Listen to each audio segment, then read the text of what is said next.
بسم الله الرحمن الرحیم. الحمد لله و الصلاة والسلام علی رسول محمد و آله و اصحابه اجمعین. اما بعد، السلام علیکم و رحمت الله و برکاته. خدمت همه شما هموطنان و هموطنان عزیز و گرامی قدرم. امیدوارم که هر کجایی که هستین تن صحت و سلامت باشید. دوستان گرامی، شما رو به برنامه 41 قدرت و حقیقت خوش آمدید میگم.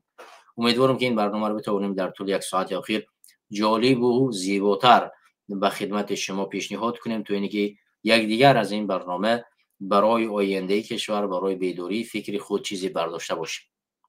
دوستان و هموطنان عزیز، امروز بر برنامه قدرت و حقیقت را پیرامون 3 موضوع گذاشتیم که در 3 موضوع صحبت خواهیم کرد.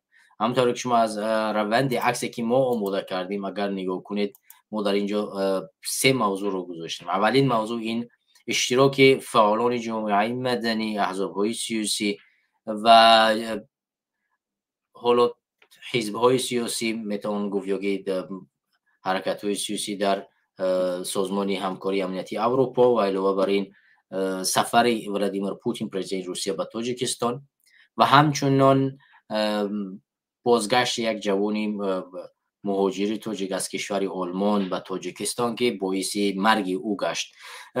این 3 موضوعی است که ما در همین ارتباط برنامه امروز را بخشیدیم و کوشش میکنیم که طول یک ساعت دیگر در خدمت شما دوستان و عزیزان قرار بگیریم. دوستان و هموطنان عزیز، من کوشش میکنم که خیلی کوتاه‌تر روند سفر ما را، یعنی سفر عموما سازمان جوانان برای احیای تاجیکستان و دیگر احزاب‌های سیاسی را به کشور لهستان شهر وشرا صحبت کنم و بعدا میگذرم به موضوع اساسی که وقتی شما رو بیشتر نگیریم.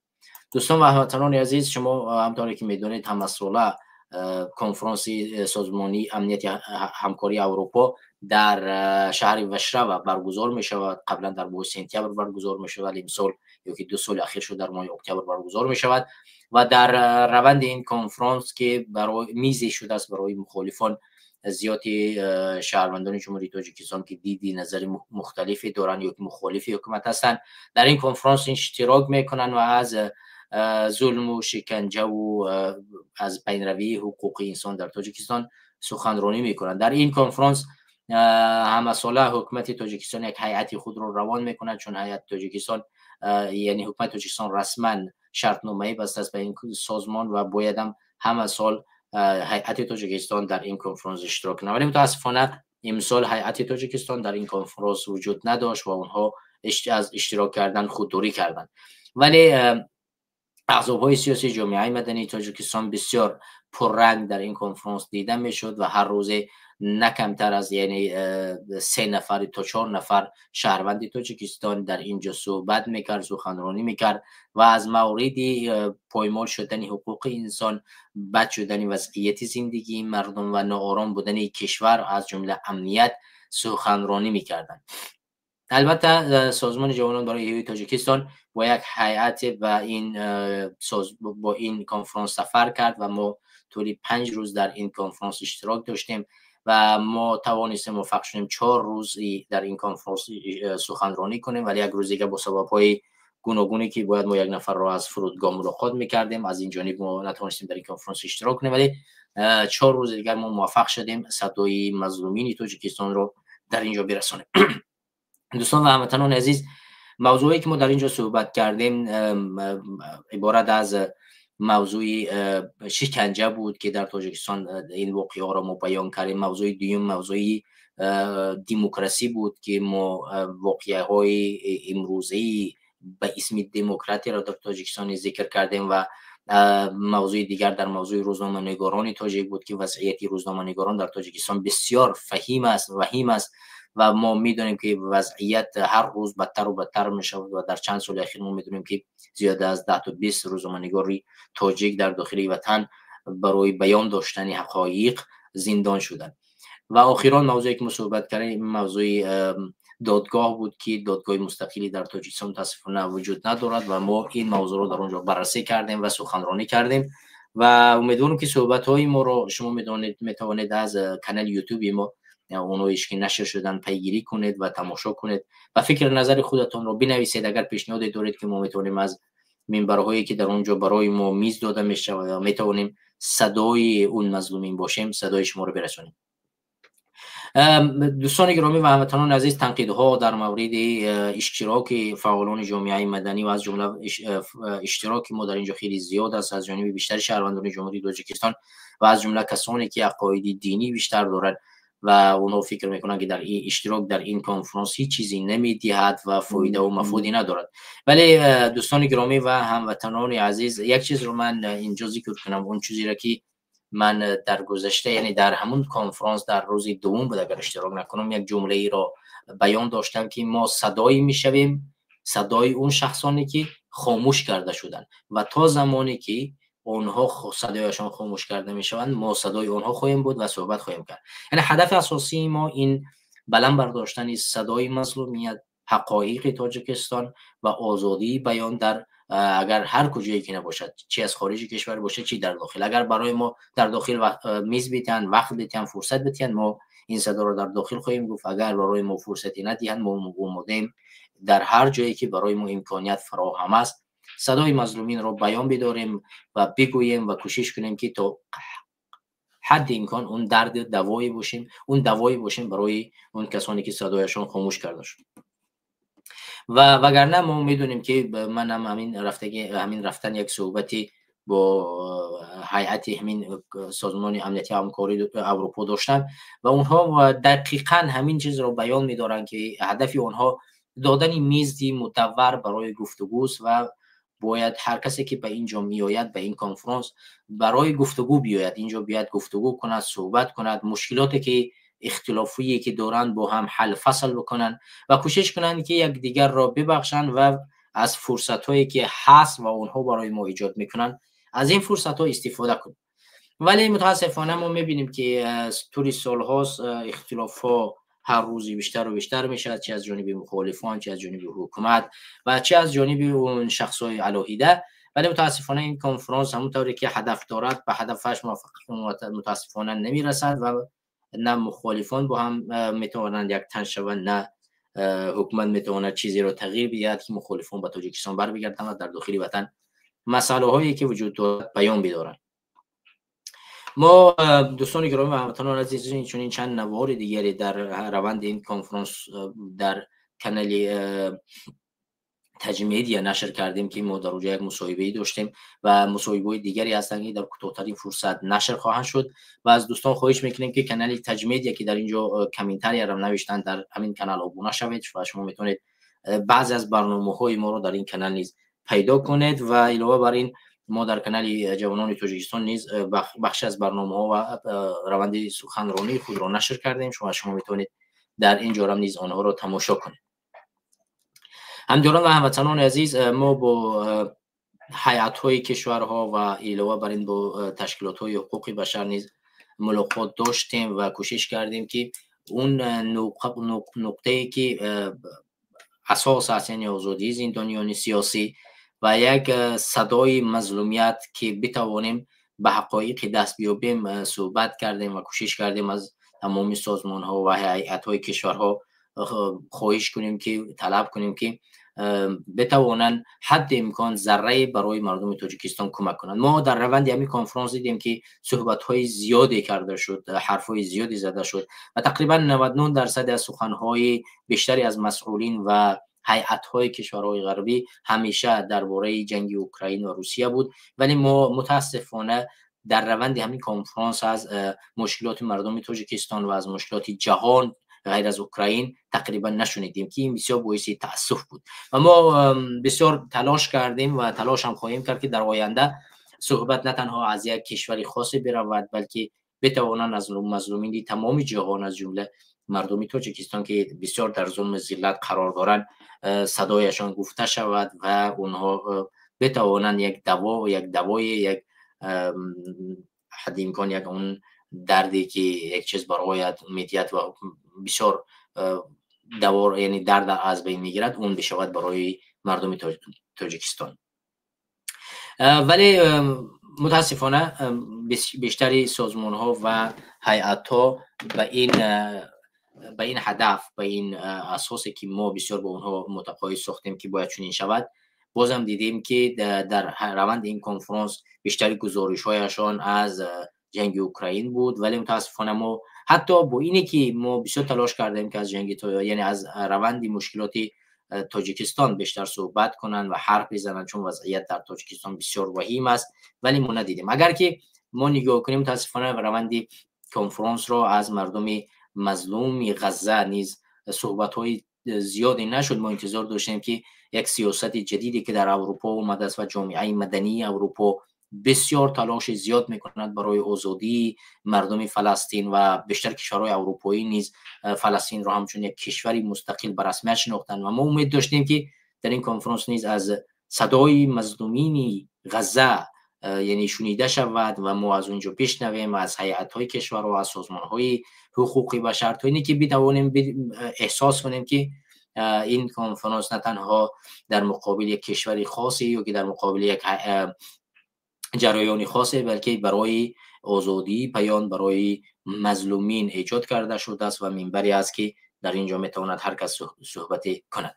ولی به هر حال ما ناامید نیستیم و من در روند ملاقات ها نیز تمامی پیشنهادها رو کردم که من آماده همکاری، یعنی سازمان ما آماده همکاری هست که بتواند در روند بهتر ساختن وضعیت حقوق انسان در تاجیکستان تمام موادها و نیازهایی که شما با آنها یعنی نیاز دارید برساند و حتی بتواند یک شریک برای کمک کردن برای ساختن چنین یک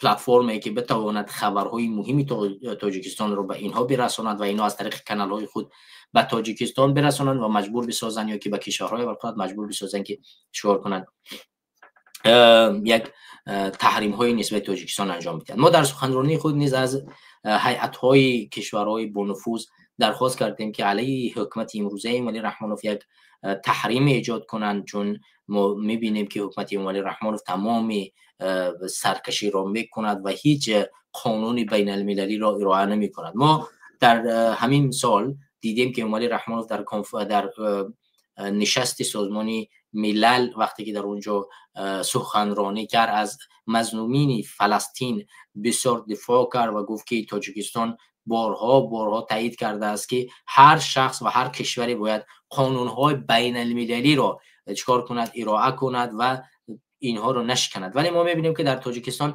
هزارها مشورت سازمان ملل متحد که مقصود ابراهیموف آزاد کرده شود، محمد علی حید آزاد کرده شود، حسینی آزاد کرده شود، ده‌های دیگری که همین سازمان ملل متحد اونها را زندانی سیاسی گفته است و طلب کرده است از حکومت تاجیکستان آزاد کند، یعنی نمیشنود. و علاوه بر این ما دیدیم که در هفته گذشته ولادیمیر پوتین رئیس فدراسیون روسیه و تاجیکستان سفر داشت، ولی در تاجیکستان او را دستگیر نکردند و این خود یک قانون شکنی بین المللی است که متاسفانه از جانب تاجیکستان به نظر یعنی اصلا ارائه کردن نمی شود و دولت های ابرقدرت نیز این را چکار نمی کنند، اهمیت جدی نمی دهند.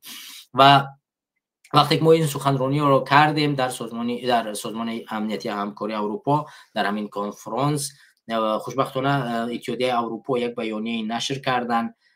حالا میتوان گفت که این بسیار مفید است برای تاجیکستان و اگر غیر از این بیانیه‌ای که نشر کردن محکوم کردن حکومت تاجیکستان را برای ملاقات و دیدار و اجازه دادن ولادیمیر پوتین سفرش به تاجیکستان، باز هم یک امیدی بود که اتحادیه اروپا میتواند یک تحریمی را در مقابل حکومت دیکتاتوری امالی رحمانوف ایجاد کند که ما بتوانیم حد امکان یک قدم نزدیکتر به انقلاب، یک قدم نزدیکتر به آزادی در تاجیکستان برسیم.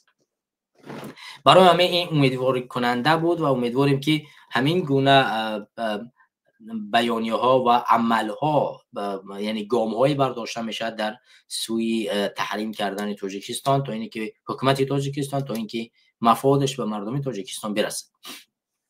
دوستان و هموطنان عزیز، همطوری که شما میدونید اتحادیه اروپا یعنی ولادیمیر پوتین یک سفری داشت به تاجیکستان. بیا این سفر رو از رادیو آزادی، چون به همین صحبت اولی ما بسیار وابستگی سختی دارد، زیرا ما در روندی همین کنفرانس که وقتی که در اینجا رفتیم تمامی هیئت‌های کشورها در اونجا نشسته بودند و صحبت از آزادی، عدالت و پیروی قانون یا اینکه برقراری قانون صحبت میشد، ولادیمیر پوتین به تاجیکستان سفر کرد و در تاجیکستان رو بسیار به یک دبدبه ملاقات کردیم ولی رحمان.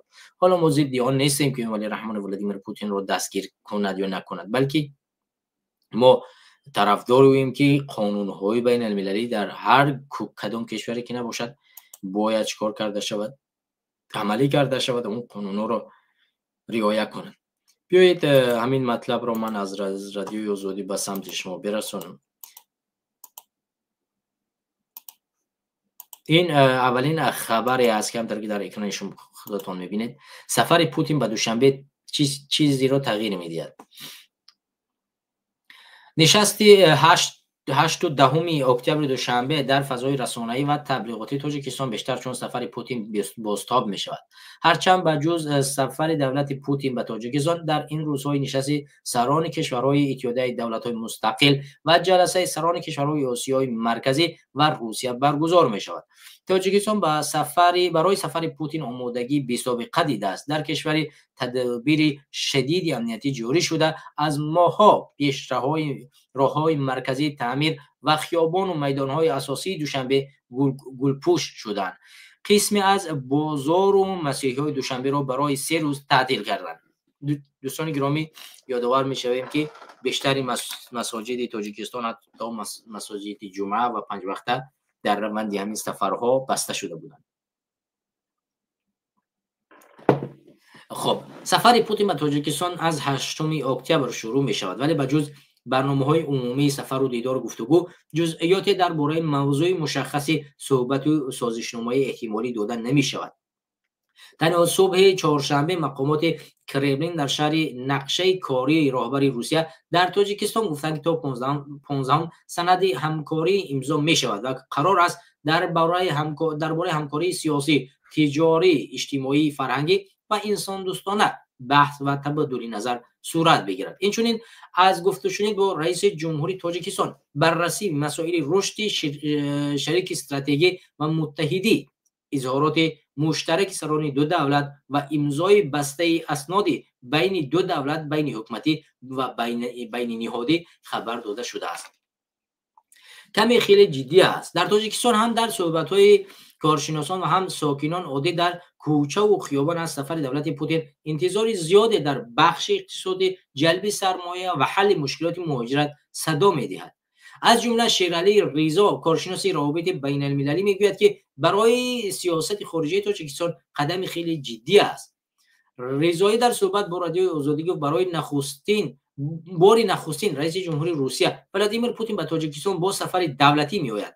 طور در تجربه دیپلماتی این نوع سفر بسیار سخت بلندی سفر است. هر رئیس جمهور حق دارد در زمان مندتش تنها یک مرتبه به این یا اون کشور سفر دولتی انجام دهد. بنابراین برای سیاست خارجی تاجیکستان و هم در نظام مناسبت با روسیه قدم جدی است که ما تا این سطح روابط داریم. معمولا در این گونه سفر سازشنامه‌های زیادی به امضا میرسند. شاید در سفر شاهد قدم‌های نو هم شویم، از جمله آغاز فعالیت زون صنعتی روسیه در تاجیکستان در سال 2026. خب دوستان گرامی، من میگم که بیا این نوار رو از رادیو آزادی گوش بکنیم، اگرچه شاید کمتر باشد، کلی ویدیو در اینجا نباشد، ولی بیا با هم این نوار رو گوش بکنیم.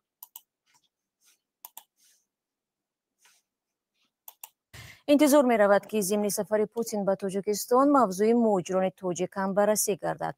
قرار است پرزیدنت روسیه شام 8 اکتبر برای شرکت در همایش اتحادیه دولت‌های مستقل وارد دوشنبه شود.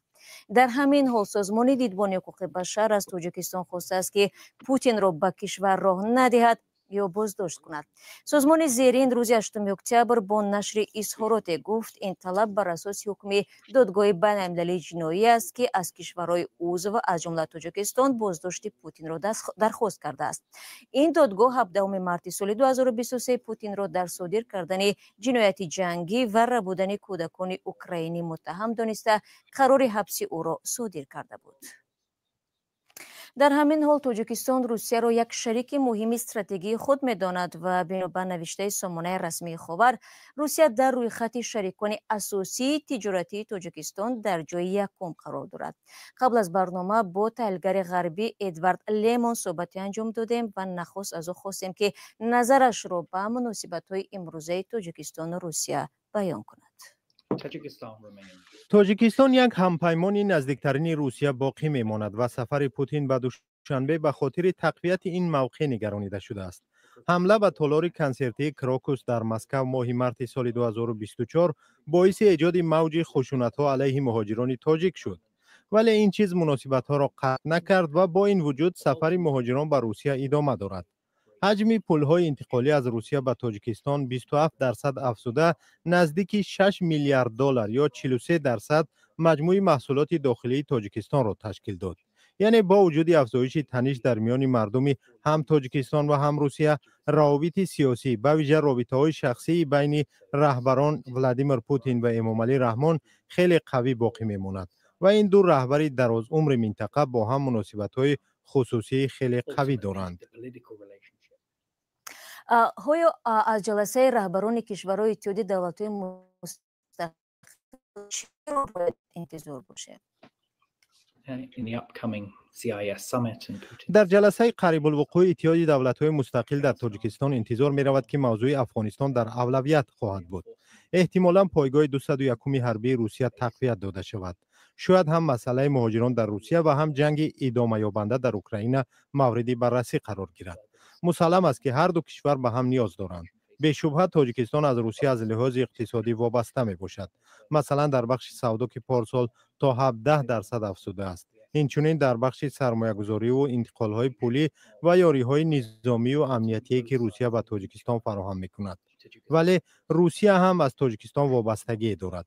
تاجیکستان یکی از کمترین همپیمان‌ها است که کشوری است که ولادیمیر پوتین با آن میتواند سفر کند. کشوری است که او میتواند در آن ادعا کند که یک قدرت بزرگ است. از لحاظ اقتصادی هم روسیه وابستگی‌های دارد، چون روسیه همانو به بازار کاری از آسیای مرکزی بخصوص از تاجیکستان احتیاج دارد تا که چندین شکافی‌های را پر کند. روسیه که بحران دموگرافی دارد و سطح مرگش زیاد و تولدش کم است، به مهاجران نیاز دارد. یعنی هر دو جانب به هم احتیاج دارند و ما باید انتظار داشته باشیم که سفر پوتین به دوشنبه به خاطر تقویت این مناسبت‌ها و ادامه شریکی بین دو کشور صورت می‌گیرد. تشکر. ادوارد لیمان تحلیلگر مسائل آسیای مرکزی بود که بارد. خب همونطور که شما دوستان دیدید و هموطنان عزیز، مسئله‌ای که در اینجا بیان کرده شد این مسئله مفاد و ضرری سفر و همکاری روسیه و تاجیکستان است. و دوستان گرامی هموطنان عزیز، شما میدونید که سالهاست این ملاقاتات دارا کرده می شود ولی وضعیت تاجیکان در روسیه بهتر کرده نمی شود. همونطور که شما ببینید کارشناس بین المللی و کارشناس آسیای مرکزی در اینجا گفتن که این هر دو با هم نیاز دارند، زیرا مرگ و میر در روسیه زیاد است و پیشروی نسل در روسیه بسیار کم ضعیف است و بر اساس این روسیه احتیاج دارد به شهروندان تاجیکستان و باید شهروندان تاجیکستان بیان روسیه، شهروند این کشور شوند، فرزند به دنیا بیارن و ازدواج کنند و بتوانند نسل در یعنی بهتر ساختن نسل در روسیه کمک برسانند. علاوه بر این در برای بهتر ساختن وضعیت اقتصادی این کشور کمک برسانند و همچنین برای وضعیت این مشکلات جنگی نیز بتوانند همچون یک چوب در مقابل دیگر کشور که روسیه اونجا می جنگد استفاده کرده شود. اما تاجیکستان از اینجا چی میگیرد؟ شما باید وقتی که در اساس قرارهای کشورها وقتی که نظر میکنید، ما بیشتر قرارها رو میبینیم که قرارها دو جانبه انجام داده میشوند و یک نفر در عوض یک چیز دیگری یک چیز میتد. حالا بیا ببینیم که تاجیکستان در عوض چی چیز به حکومت روسیه مهاجر میفرستد، شهروند میفرستد که بتونه شهروند روسیه شود، یعنی دو شهروند بیرد اجازت میدهد و علاوه بر این اجازت میدهد که اونها بروند در جنگ اوکراین اشتراک کنند، نسبتشان پرونده نمیکشاید و امثال این چیزها. تاجیکستان چی چیزی را در اینجا به روسیه میدهد؟ چی چیزی را از روسیه میگیرد که اینقدر مفاد به روسیه میدهد؟ ببینید در کشورهای دیکتاتوری بیشتری دیپلمات ها ضعیف هستند و توانایی گفتگویی را ندارند، چون اونها وابسته یک کشورند. تاجیکستان و حکومتش وابسته کاملی روسیه است و در اینجا یگان حدس یعنی پیشگویی کرده نمی شود که تاجیکستان بتواند از روسیه چی چیزی در عوض اونی که مهاجر روان میکند، در عوض اونی که یعنی برای روسیه توانایی این مثلا اگر مثال بگیریم در چند سال اخیر مثلا ببینید گس روغن در فایده اونها از روسیه مثلا نفت میارد، هزار چیزهای دیگه ای که تاجیکستان بدون یگان شرط اونها را اجرا میکنه در مقابل روسیه. برای همین ما میگیم چی مفادی میبرد. اینجا یک مفاد است برای حکومت تاجیکستان، فقط مفادی که پولی که از روسیه به اینجا میآید تا اینکه خانواده و حکومت خانوادگی ایمالی رحمانوف رو نگاه بدارد و بر اساس همین تمام تلاش‌ها را میکنند. یعنی نیازی حکومت امروزه ایمالی رحمانوف به روسیه فقط یک چیز است، یعنی داشتنی مالی که از روسیه توسط مهاجران مهنتی به تاجیکستان میآید و این حکومت خانوادگی ایمالی رحمانوف را نگاه می‌دارد. و دوستان گرامی، همین باعث می‌گردد که حکومت ایمالی رحمانوف تمامی تلاش‌هایش را می‌کند تا زیر نفوذ روسیه باقی بماند و نشان می‌دهد که او یگانه کشوری یعنی استراتژی با روسیه است و می‌تواند تمامی کارهایی را که اگر بخواد از روسیه در بیابد. ولی در عموم اگر ما نگاه کنیم، وقتی که ما نفت رو از ایران می‌خریدیم چند مرتبه در ما بنزین ارزان‌تر بود، گاز ارزان‌تر بود، ولی هر زمانی که ما این نفت و گاز رو از روسیه خریدیم برای ما چند مرتبه این گران‌تر شد. به خاطر چی؟ به خاطری که اینها برای ما گران‌تر می‌فروشند و زیر نفوذ همین حکومت روسیه هستند. بر اساس همین این مسئله خیلی عمیق است. حالا دوستی ما در اینجا گفتن که در پشت آن و چندین مسائل دیگه نشید قانون بین المللی نشوید. دوستی گرامی و هموطنان عزیز، هیچ نفره هر انسان سالمه در پشتی چنین یک قانون‌هایی نمی‌ایستد و هیچ وقت طلب نمی‌کند که چنین یک قانون‌ها ارائه کرده شوند. من نیز به این قانون‌ها و این شرطنامه‌هایی که اینا می‌بندن الکی اعتماد باوری ندارم، زیرا من می‌دانم که قانون‌های بین المللی از جانب خود اینها در با چندین اساس عملی کردن نمی‌شوند و چی برسد به حکومت تاجیکستان که یک دیکتاتوری است. اما چندین مسائل‌های وجود دارد که ما می‌توانیم کمک برسانیم. مثلا ایجاد کردن تحریم‌ها، مثلا بانک جهانی امروز به حکومت تاجیکستان میلیون‌ها دلار می‌دهد. به خاطر چی می‌دهد؟ به خاطری که در گذشته قرض‌های زیادی داد است به تاجیکستان و این یعنی اگر مفلس شدن اقتصاد تاجیکستان زیر سوال رفتن بازگردانیدن همون پول بانک جهانی می‌شود. بر اساس همین بانک جهانی تمام تلاش‌ها را می‌کند که همین پول را چیکار کند؟ از هر طریقی از تاجیکستان بگیرد و اقتصاد تاجیکستان را نگذارد که فلج بشود. و اگر اقتصاد تاجیکستان فلج بشود حکومت رحمانوف سرنگون خواهد شد. بر اساس اون چیزی که دیگه مردم میخیزد، مردم بناداری یعنی توان نمیدهد و کوشش تلاش میکنه که حکومت را از بین ببرد. ولی بانک جهانی این اجازت را نمیدهد به خاطر که پولش در اونجا خراب میشود و پول بیشتری میدهد که این بتواند پول خود را از باج کشور تاجیکستان بر بگرداند. حالا ما چیکار کردن میتوانیم؟ ما هدفمون این ایجاد کردن تحریم ها در مقابل حکومت ایمالی رحمانوف است.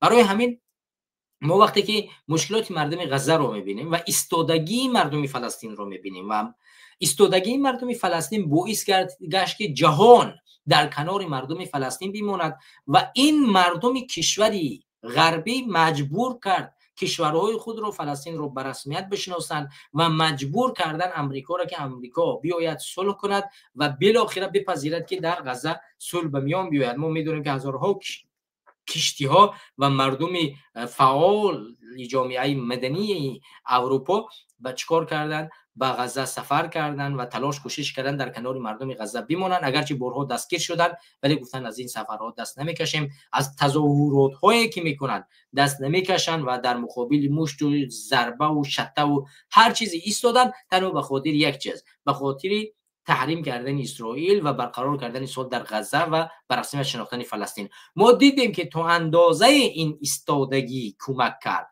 و اگر فشار عمیقی بین المللی آورده شود نه تنها بانک جهانی بلکه تمام کشورها مجبور می شوند در مقابل حکومت ایمالی رحمانوف چیکار کنند؟ تحریم‌هایی را ایجاد کنند که این تحریم‌ها باعث آن می‌گردد که ما خودت می‌توانیم این حکومت رو از بین ببریم، وگرنه این حکومت همین گونه ادامه پیدا میکند و بالاخره یگان چیزی به میون نمیاد. حالا در همین زمینه، یعنی در همین زمینه حکومت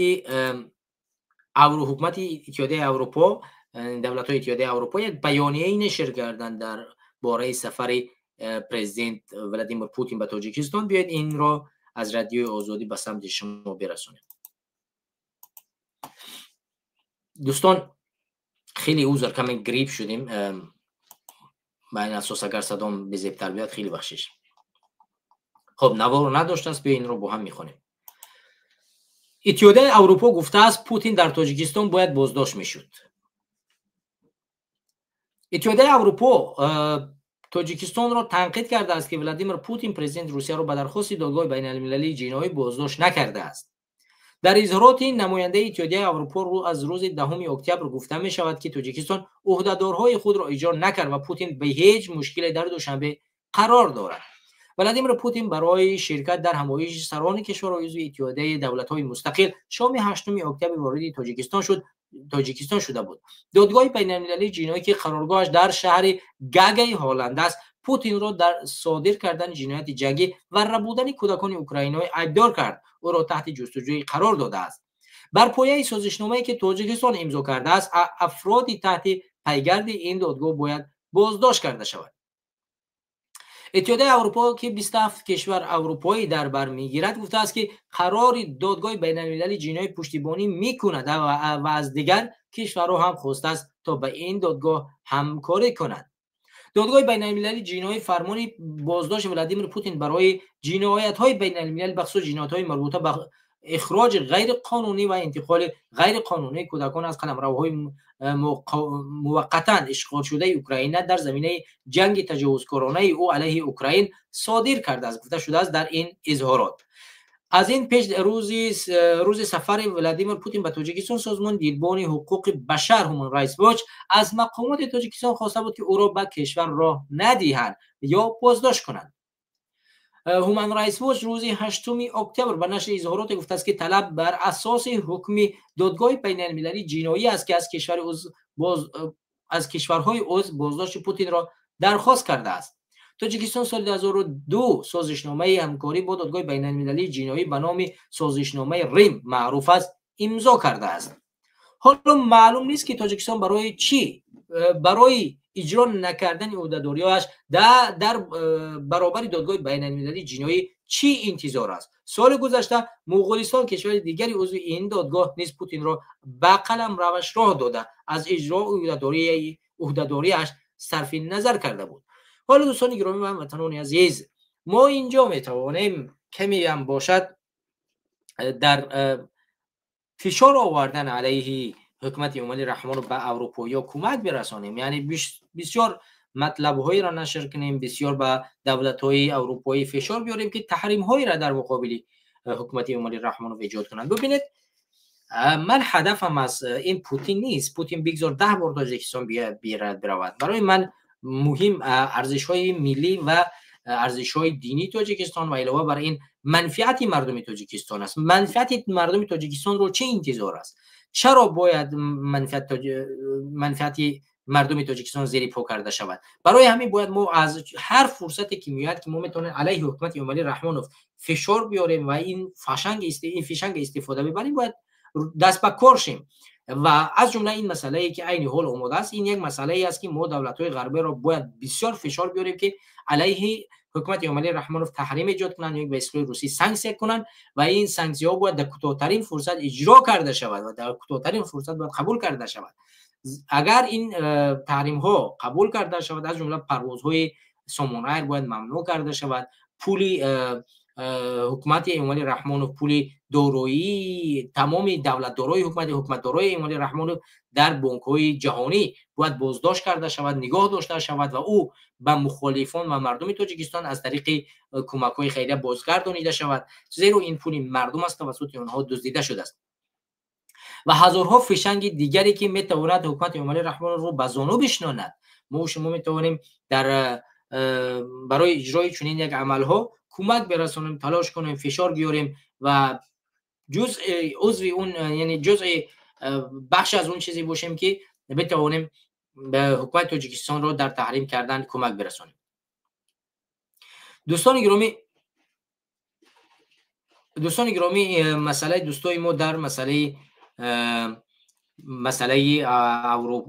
غزه و فلسطین گفتن در کامنت‌ها. بله دوستان گرامی، من کاملا با شما موافق هستم که سال‌هاست، تقریبا 2 سال بیشتر میگذرد که مردم غزه و فلسطین زیر ظلم شدیدی حکومت قاتل صهیونیست قرار دارد و اتحادیه اروپا، امریکا و دیگر کشورها پشتیبان این نظام کودککش بودند. در این شکی نیست و ما می‌دانیم که مردم این کشور ایستادگی کردند. بیشتر از مسلمان‌ها مردم این کشورها ایستادگی کردند. شما چند دولت اسلامی رو بگویید که چنین یک تظاهرات هایی که در اینجا انجام شد و در دیگر کشورهای اسلامی انجام داده شد و اینها حتی کشتی‌هایی را انجام دادن. مردم این کشور سفر کردن و حتی گفتن تا قطره آخر ما از سفرهای خود دست نمیکشیم و به غزه سفر میکنیم و امداد رسانی میکنیم.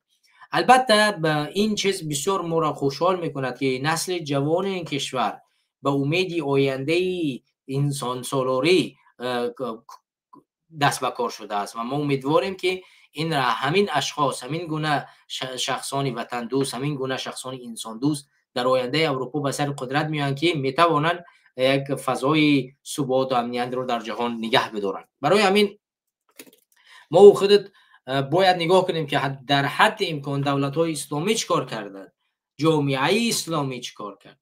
ولی وقتی جامعه اسلامی خاموش است، دولت‌های اسلامی خاموش هستند، از غرب و شرق چنین انتظار را داشتن هم بسیار احمقی است. برای همین ما در جایی که میتوانیم فشار بیاریم تا جای کمک ما برسد، ما اون فشارها را میاریم تا حد اکثر، تا قدری که توانایی داریم از توانایی خود استفاده میکنیم. اینه که میشود نمیشود دیگر اون حوالهش به خدا. اگر مردم تاجیکستان امروز هم بر بخیزند و امروز هم در تاجیکستان میتوانیم یک انقلابی را راه اندازی بکنیم و بر بگردیم وطن خودمون رو خودمون میسازیم. نه به جهان غرب نیاز داشته باشیم، نه به جهان شرق، بلکه بتوانیم وطن خودمون رو با دست خودمون بسازیم.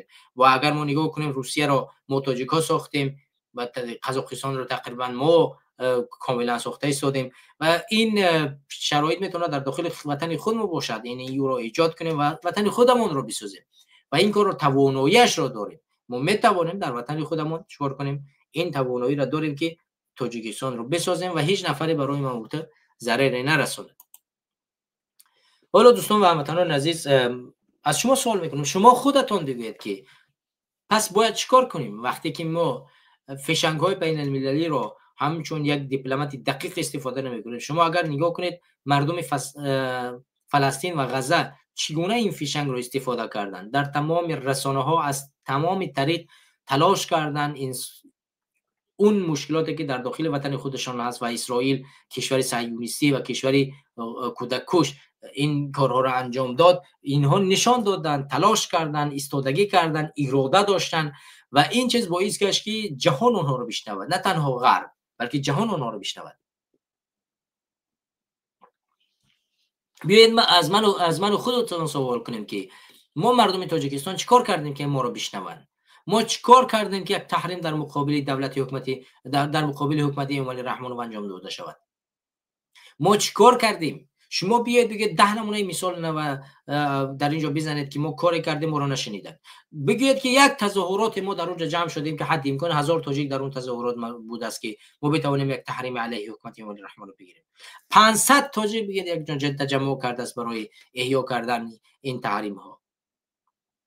شما وقتی که میگویید که باید نباید از مسئله قانون بین المللی و امثال این چیز حرف زد، باید ما به اتحادی و سرجمعی خودمون نظر بکنیم که آیا ما در طول تاریخی که در غرب هستیم، طول 10 سال یا چند سال دیگه در روسیه، آیا بار ما توانستیم 500 نفر یک جا تجمع کنیم، 1000 نفر یک جا تجمع کنیم که صدای رسانه ها صدای ما رو برسانند؟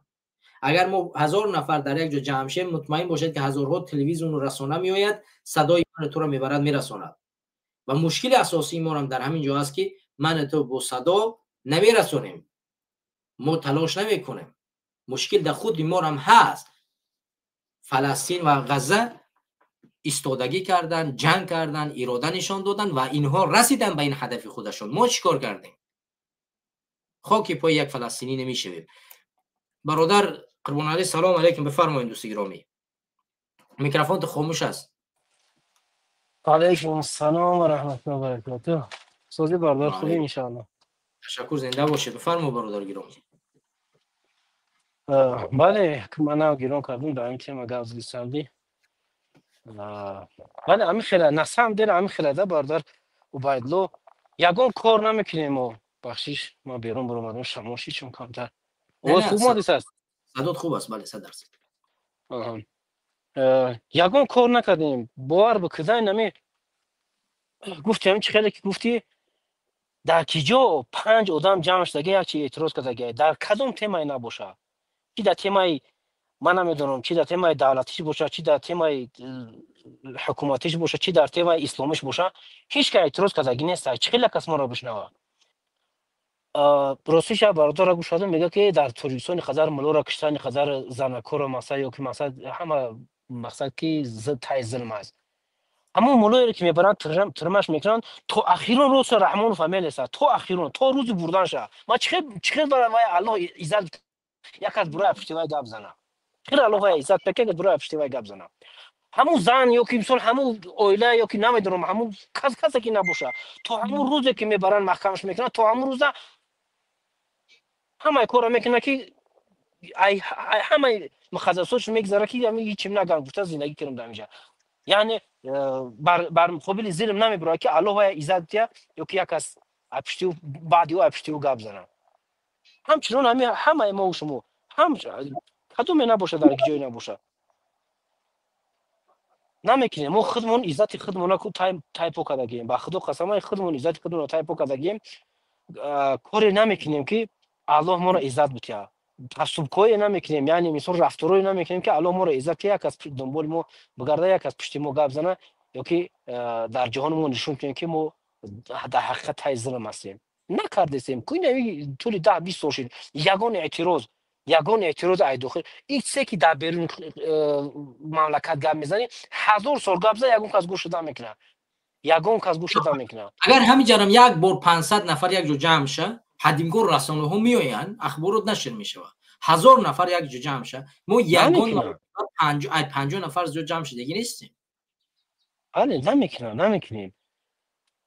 میآیند همین دنبال زندگی خودشون میگن که قانون بین المللی عمل نمیکند، معیخین عمل نمیکند. وقتی که مردم غزه اراده داشتن ایستادگی کردن تو آخر مبارزه بردن، چی بسیلا چی به اطلاعاتی، همین مردم اروپا کشتی‌ها را گرفتن رفتن، مجبور ساختن دولت‌ها اینا رو که به رسمیت بشناسن شو، مجبور ساختن از دانشگاه سر کرده تا دانشکده، از همین بونج قد روش سر کرده. اون روز نگاه که عقل نگاه که در بگوی فلسطینی هم میگن یعنی تظاهرات غزه را من چی میکنن میبرن زندان میکنن. بورمده میگه که من نسل کشی اسرائیل را دستگیری میکنم که نبرن زندان میکنن. هدف از این میدونی چی است؟ من نسل یعنی که نسل کشی یعنی یک پوزیتیو چیز از نوشتگی است، هدفش پس زدن اسرائیل است، هیچیش نمیگن.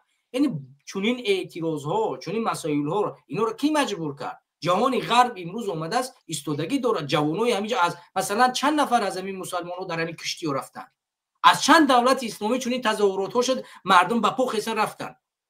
همین فعالای مدنی با همین جهان کفر خسته رفت. یعنی اینا نظر به ما فعالترن. چرا در بیداری سیاسی مردم مسلمان اینقدر ضعیف است؟ بعد با میگیم که ملا را از محکم میکنن، او فلانش محکم میکنن، 100% محکم میکنن. ما امروز بیداری سیاسی نداریم. بیداری سیاسی مردم مسلمان بیداری سیاسی دینی ندارد. امروز مثلا اول اومدن حجاب در جای جمعیتی منع کردن یا که در دانشگاه، بعد گشتن در دانشکده، بعد اومدن در مکتب، بعد اومدن در جای جمعیتی، خود اومدن کاملا معنیش کردن. اوخه همین اول سرت میکنن. اوخه همین روز اول اگر مردم مسلمان میفهمید بیداری سیاسی میداشت که همین رفتن میگیره، همینجا آغاز میوه اجازت نمیداد.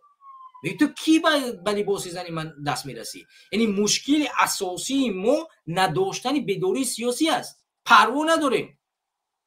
دین ما ناموسمون ارزشمون از بین میبرن. خب فرق نمیکند بوی اومده رحمان رو در تاجیکستان پوتین دستش همین خیلی میگیرد. نمیفهمم رنگ عروسک برای نیست میرن میان مردم یا بو برمده حرفای او را همین خیلی در تلویزیون چی مونده است با هر یک چوبروسی و همین قدر زبان بولیسیدنی جنوبی پوفک. بله برادر نگاه کردن مردم ما فقط یه راه میکنن فکر میکنن که با گریختن یا جو رفتن مقصد که ما خلاص میشیم. یعنی اما اللهی که این همش امتحان الله هست بالای ما و شما. یعنی همه چیزی که در هر ظلم هر چیزی که میگه امتحان الله هست. مردم ما در جایی که در امتحان الله سربلند شوند و کوشش کنن با سربلندانه امتحان چکنن نه میگریزن فرار میکنن خیال میکنن که همون الله که در تاجیکستان هم الله در روسیه هم هست، همون الله در اروپا هم هست، همون الله در امریکا هم هست، در همه جا هست. این روز حال مردم بیمار مثلا در تاجیکستان همه چیزا سخت شدن مردم فرار کردن روسیه قدایج آزادتر ریش میمونم دخترم سطر میکنن. این روز همون الله همون امتحان با بالاشو در روسیه آورد. همون الله همون امتحان بالاشو با در روسیه آورد. برای سطر مشکلش کردن، برای ریش مشکلش کردن، برای نماز خواندن در هر کجا مشکلش آوردن بالاشون. همون الله های بابا که جورا فرار میکنی اما الله با گیجای نره همه امتحان بالات میاره. تو وقتی دعوا میکنی که من مسلمانم الله همه امتحان در تمام جا در اروپا در کجا در همه امریکا در کجا در اروپا در دبی الله میاره همه امتحان بالات. بچه کار میکنی بابا که جرا میگیری. در فرانسه نیز همین کارا کردن، در فرانسه نیز در مکاتب هم کردن. هر کجا برای امتحان میاره باید وطن خودت رو آباد بسازی. تو ما باید در وطن خودمون ایستادگی میکنیم نه که بگریزیم بیایم در روسیه بوینا این روز این قدر تحقیق قدر چی در اینجا ایستادگی میکردیم. امروز اول یکم قانون برآمدگی باید ایستادگی میکردیم و سر راهش میگرفتیم که این روز به قضیلت و به قچگی نمیرسیدیم. امتحان الله نگذاشتیم برادر. ما تاجیکای مسلمانایی که دعوا داریم که ما مسلمانیم تاجیکا امتحان الله نگذاشتیم. به این نمیخاطره در هر جایی بریم الله ذلت با ما امتحان نمیاره. ما امتحان با ذلتی چی میکنیم نمیتونیم به سر بلدی امتحان بگذاریم. متاسفانه همین طور است. متاسفانه در وضعیت تا اون درجه رویزی پیش است که حوزه توجیک و توجیک مسلمان در پسترین حالت قرار دارد. ببین خواهر من و تو نمیتواند دانشگاه برود، نمیتواند مکتب برود. به خاطر چی؟ به خاطر که سطرش از سرش کشیده گرفته شده است. وقتی که زن مسلمان بی‌سواد شد فرزند چگونه تربیت خواهد یافت؟ بله خود مجبوری خواهرت نمونی درس بخونه. وقتی درس نخوان چگونه فرزند رو تربیت کند؟ از این فرزند آینده چی امید خواهد بود؟ فرزندی که مادرش بی‌سواد است چی انتظار خواهیم داشت؟ او را فردا ما به این جامعه امروز بعد میگن که بچه‌ها رقص می‌کنن، بچه‌ها کون می‌جنبونن. امروز تاجیکستان همش کونتیگرایی نمی‌فهمن فلانیگرایی شده است. خیلی شکی نیست که اگر مادرها را بی‌سواد کردید پدرها را میبرن زندان، میبرن مهاجرت، پرونده شوی میکنن. کودک در اونجا به تربیت میمونه دیگه. یا مادر نه سواد دارد نه اخلاق دارد، چی بیاموزه به اون فرزنده؟ فقط مگر رقص سرود، دیگه چیزی دیگه نمیتونه بیاموزه. همین است که امروز نسل ما ویران شده است در تاجیکستان. بله یک چیز دیگه که برادر میگن که خیلی آدم علم داشته باشه، یعنی علم داشته باشه مثلا یک کمتر نه. نگاه کنید هر چیزی که الله میگه که هر چیزی که برای حرام به دست آدم میاد فرق نداره حتی علم اسلامی باشه وقتی که راه حرام باشه و یگان منفعت نمیاره، یگان فایده نه در زندگی فایده میاره، نه در ایمانت فایده میاره، نه در چیزی. مثلا بعضیا میگن که نه همه حوزه مثلا دانشگاه تاجیکستان یا که مثلا مکتبای تاجیکستان نه برام بخونن سطح را بگیرن خیلی زتا علم میگیرن علم فرضه. نه باور بکنه این فایدهش نمیاره. این دختر اگر ترک سطر کنه مکتب را های به خاطر که علم بگیرم و به خاطر که یک منفعت در زندگی نه در زندگیش منفعت میاره یا فحشه میشه ایتو یا حرام خور میشه یا پورگیر میشه فرق نداره. بچه‌ش هم باشه هم خیلی که رسما در مکتب نماز خوندن معنی داره، رسما در دانشگاه نماز خوندن معنی، رسما در خدمت در دیگر جا کالج در همه جا نماز خوندن معنی. تو وقتی که علم میره اعضای حرام میگیری کو همون نه در دنیا فایده میاره نه در آخرت فایده میده همون علم. اما علمی که ما میگیم که علم فرض ما باید که به هر راه اینا باشه علم بگیریم. علم از راه حرام اومد برات فایده نداره. فردا یا دز میشه یا پراخر میشه یا فاحشه میشه که بر جامعه یگون فایدهش نمیرسه. چگونه که یک سبب یک بگم همین علمی فکتی آشکارا که این در 70 سالی که حکومت شورای بالای ما حکمرانی کرد و تعلیم اسلام منع بود، اما مردم ما چیکار کردن؟ با جایی رفتن علم گرفتن.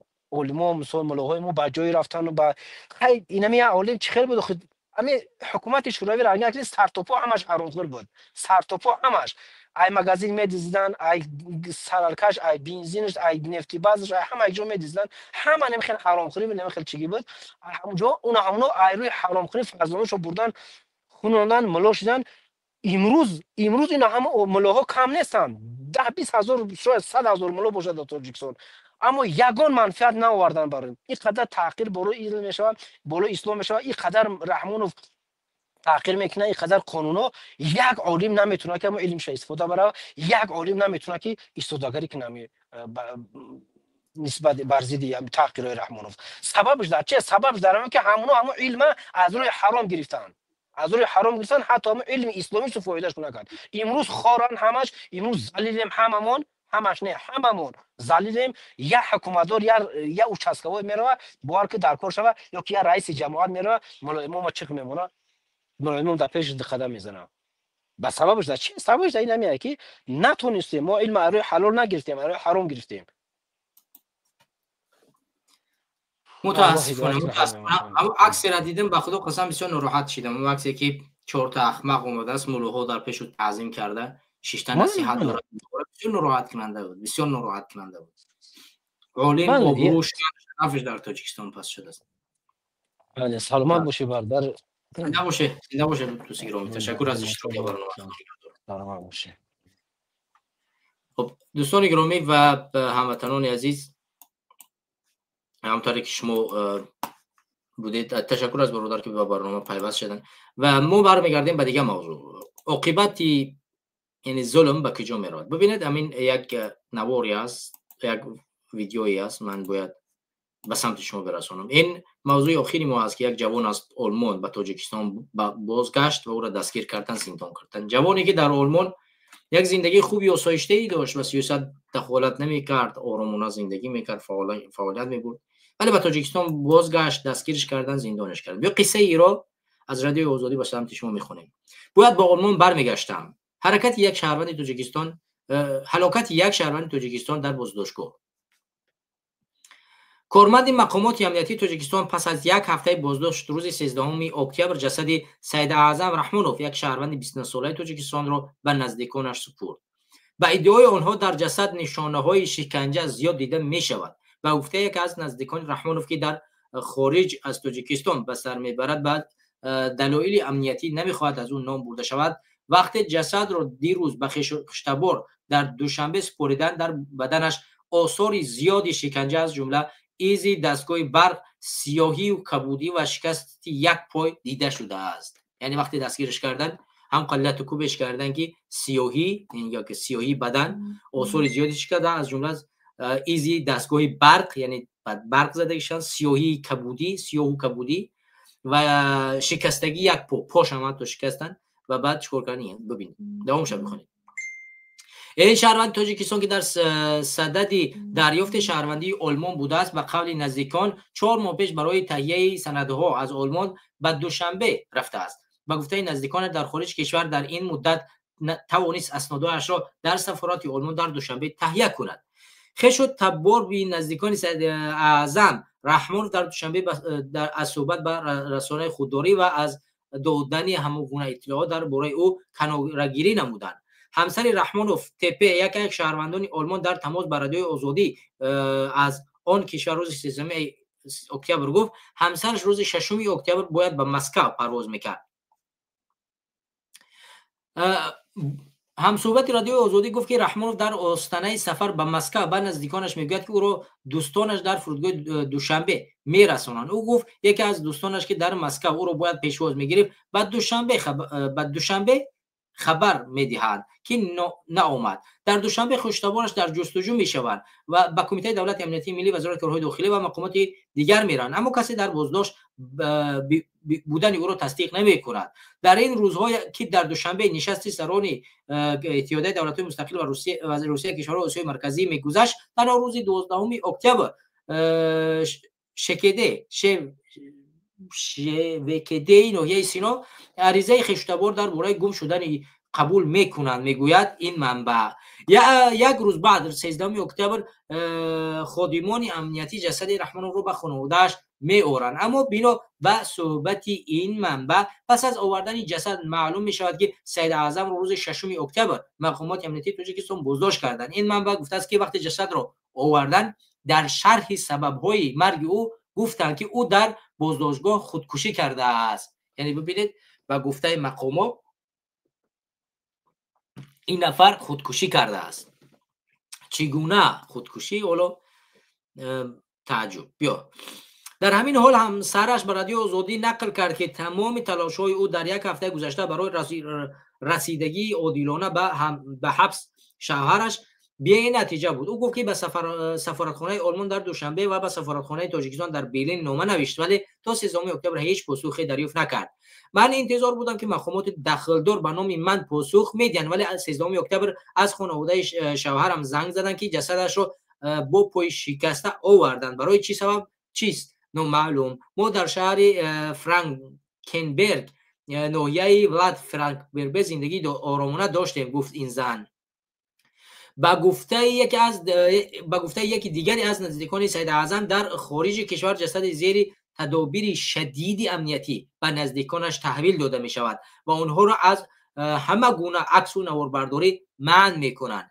یک دو روز پیش از دادن جسد کارمندان مقامات به خانه سید اعظم در محله استپیچک که دوشنبه رفته خانه رو کفت و کپ کردند و گفتند که گویا کدام شهروند افغانستان فرار کردند و اونها رو میکوبند، اما از بازداشت سید اعظم چیزی نگفتند و این کفت و کپ رو به مسئله‌های امنیتی وابسته بعد نشست‌های دوشنبه ربط دادند، گفت منبع رادیو آزادی. یعنی شما این خیلی تصور کنید که فرزندتون رو میبرند میکشن و شما خبر ندارید که فرزندتون در کجا است، میان خانه شما رو میکوبند، میگن که کدام شهروند افغانستان گریختگی است ما او رو میکوبیم، میان در خانه را کاملا میکوبند و بعد میان چیکار میکنن؟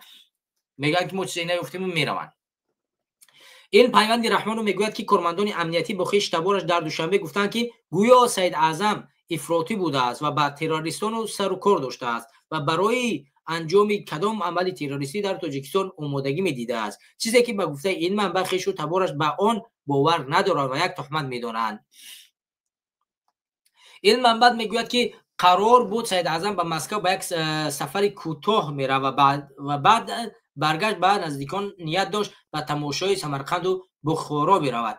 بعد بازداشت سوال برانگیز همسرش در دوشنبه پرخواتو در مراجعت به نمایندگی دیپلماتی تاجیکستان آلمان در برلین و دوشنبه از جمله نوشته است که همسرش خادمان کمیته دولت امنیتی ملی بازداشت کردند. او نوشته است که شوهرش انتظار گرفتن روادیدی برای تشکیل عائله و او همچون یک شهروند آلمان بود و گفته همسرش پیش از رفتنش به تاجیکستان آنها مقامات مسئول مهاجرت شهر کورنبورگ را آگاه کردند که سفر او به تاجیکستان نمیتواند بهتر باشد، ولی آنها این را رد کردند. تاتیانا گفت زمانی بازداشت همسر از منبع‌های متعمدی آگاه شد که او را در بازداشت اذیت و آزار میدهند. یکی از دوستان سید اعظم رحمانوف در تماس رادیو آزادی به شرط پنهان ماندن نامش نقل کرد که روی اطلاعات او کارمند امنیتی در فرودگاه دوشنبه سید اعظم را بریش دراز دیده شبهه نموده و او را به اتاق تفتیشات برده تلفن دستیش را سنجیدند و چند نوار ویدیویی به مضمون مذهبی را پیدا کردند.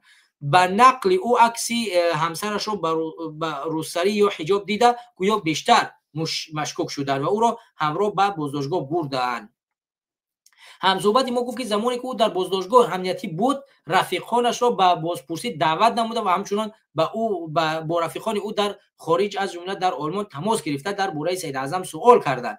با گفته نزدیکان سید اعظم تا رفتن به آلمان در سال 2018-2019 او در دوشنبه در مهمانخانه حیات ریچنس کار میکرد و با آلمان هم از طریق این میمونخانه رفته در یکی از میمونخانه‌های همین شبکه به کار در آمده بود. سید اعظم رحمانوف ختم کرده مکتب شماره 96 شهر دوشنبه بوده، در تاجیکستان خانه‌دار نشده بوده است و به زن آلمانیش که از شوهر دیگرش یک دختر داشته است زندگی می‌کرده است.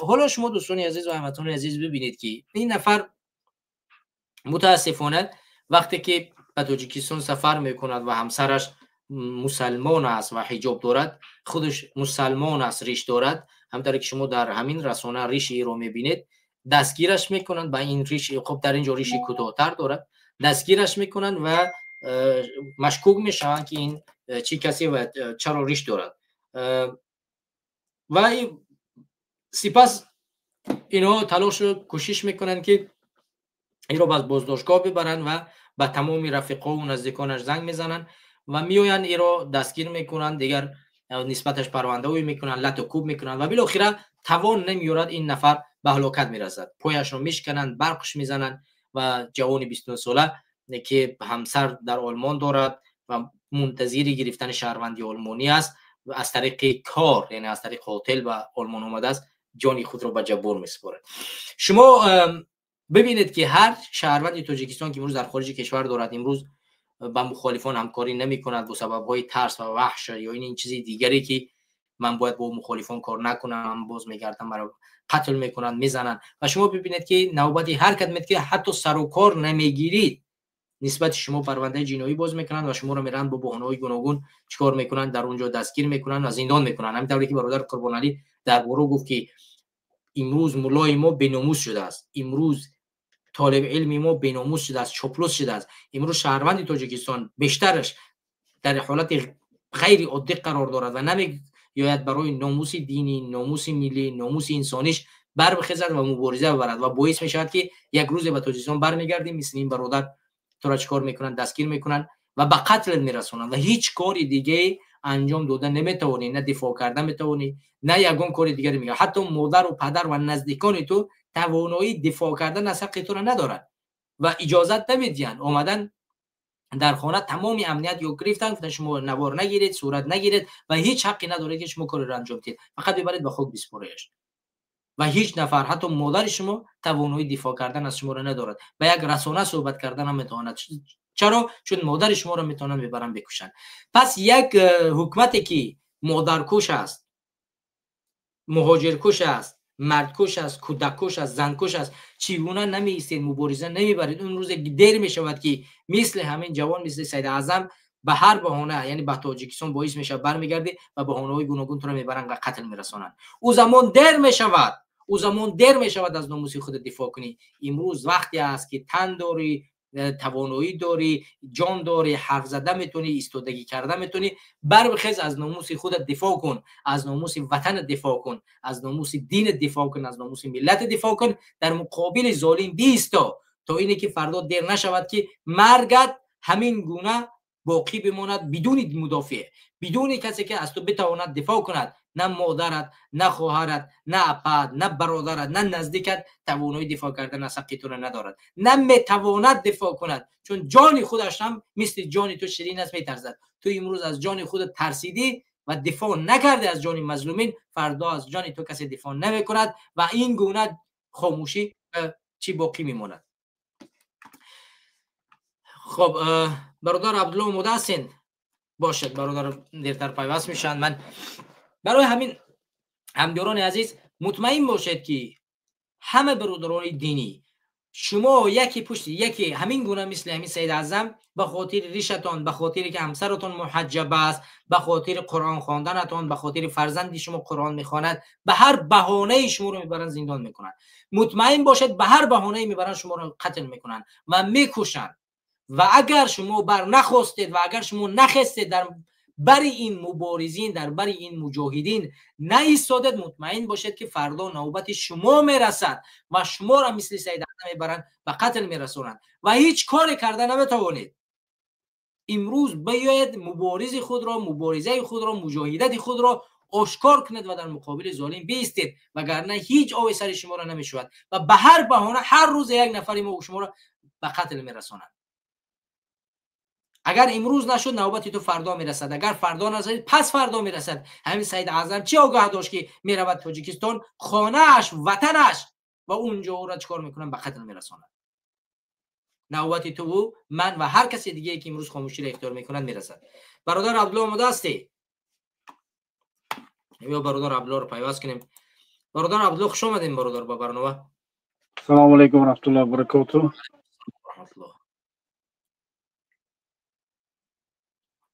اینترنت شما کمک بیزی بس برنامه. الله برنامه ری کلی پرزیدنت که آسیای مرکزی و روسیه و چی مسئله های در اونجا مطرح شد. تقریبا 16 شرطنامه بین روسیه و تاجیکستان بسته شد، لیکن همش اگر که درست‌تر اگر نگاه کنیم همش به منفعت روسیه بود. یگان چیز به منفعت خود تاجیکستان و مردم تاجیکستان نبود. حتی که تغییرات همون سازشنامه مهاجرت سال 2019 بین روسیه و تاجیکستان بسته شده بود، به همون علاوه ها در آوردن، همون هم به منفعت گویم که مهاجران تاجیک نبود. باز یک چیزی که هست که امروز باز چیکار کرد روسیه، گویا که با تاجیکستان یک همکاری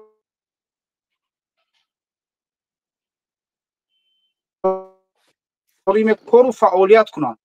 اگر که گویا که کار و فعالیت کنند پلیس های تاجیکستان در روسیه و پلیس های روسیه در تاجیکستان،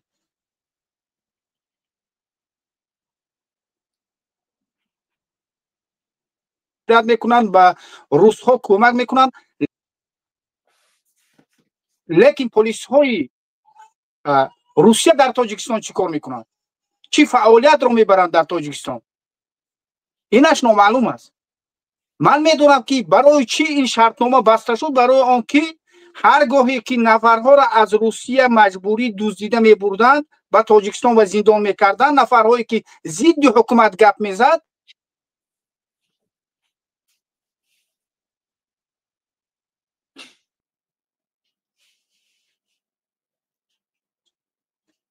در پیش دولت‌های دیگر، دولت‌ها باید که جواب میداد که خیلی این نفرها دزدیده برده شده ایستاده است. امروز بعد این شرطنامه آزادانه گویا که ما همکاری داریم بین چی تاجیکستان و روسیه. پلیس های ما در اونجا فعالیت میبرن، پلیس های تاجیکستان در روسیه فعالیت میبرن. همین گونه باز هزارها جوان های تاجیک در پشت پنجره چی ظالم دیکتاتوری رحمانس میشود. خیلی که کلاکورچف گفت تقریبا در همون 8 ماه چند صد نفر تاجیک ها رو ما دستگیر کردیم با همون درخواست تاجیکستان. بله 400 چند نفر بود. بله 400 چند نفر بود. همون درخواست با درخواست تاجیکستان. همین گونه این گویا که این رقم باز زیادتر می شود. باز یک چیزی که هست که 201 دیویزیه رفت گنرالی گویم که گنرالی روس همون رفت وزارت دفاع روس رفت چیکار کرد در همون بازه های روسیه همون تجهیزات ها، تکنیک ها و دیگر چیزها را زیر نظر گذاراند. این دوم مسئله است. برای چی؟ برای آنکه اونجا تاجیکستان است، دولتی گویم که آزاد است، لیکن این عمل ها چی را نشون میدهد؟ گویم که تاجیکستان آزاد نیست. تاجیکستان در زیر روسیه است. از برای همین باز مجبور میکند که گویا که تاجیکستان بین تاجیکستان و روسیه سودا شود، سودا باید که زیاد شود. باز میگوید که ما چیکار میکنیم؟ با تاجیکستان یک اجازت میدیم که امروز همون کارت های گویم که طبی مدیسینس که سویدیت است میگن، مثالی گپ که همون با زبان روسی همون میدسماتر میگفتن که همون را در تاجیکستان گویا که اجازت میدن که در تاجیکستان گذارن. خیلی که دلشاد گفت ما پاسپورت ما را پاسپورت های تاجیکستان پلیس های روسیه میدراند میپرتارد. قدر ندارد پاسپورت تاجیکستان در روسیه. حالا اینکه این اگر که کاغذ همون سپرافکر از تاجیکستان گیرد برد، باز اونجا چی میشود؟ باز همون چیز قبول نمیشود. باز در تاجیکستان باز پارده. خیلی که در همه ساختارهای تاجیکستان اگر که کارت افتی تو پاره میدی. باز این چی است؟ باز مهاجری بیچاره پیش از رفتن به روسیه باز پوره میدهد که از همون سپرافکا گیرد. فهمو باز داخل روسیه میرود که سپرافکا کار بکار نمیآید، باز در روسیه باز باری دیگر چیکار میکند؟